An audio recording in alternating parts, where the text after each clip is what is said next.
மார்லிக் என்கிற 31 வயது வாலிபன்.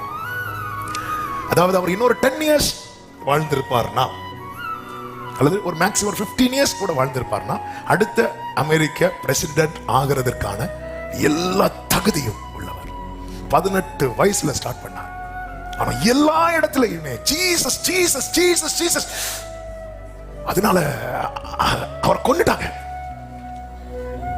ஆமென். 2 சின்ன பிள்ளைங்க. நம்ம உண்டு, நம்ம வாழ்க்கை உண்டு, அமெரிக்கா பிரசிடென்ட் நம்ம ஃப்ரெண்டு, அப்படியே வாழ்ந்துட்டு போய் இன்னொரு 10 வருஷம் அப்படியே பீப்புளை இன்ஃப்ளூயன்ஸ் பண்ணி நம்ம எலெக்ஷன் நிக்கலாம், பண்ணிருக்கலாமே. இல்லைங்க, அந்த யாரும் பார்க்காத அந்த ஜாய், அந்த ப்ரெஷியஸான லைஃபை ஜீசஸ் கிட்ட இவர் பார்த்தார். இதுதான், இந்த பார்வை தான் வேணும். வயல்ல வேலை செய்யறதுக்கு 1000 பேர் இருக்கலாம், ஆனாலும் அப்பாக்காக பிள்ளை செய்யறது போல வருமா? ஊழியம் செஞ்ச கர்த்தர் ஆசீர்வதிப்பார்.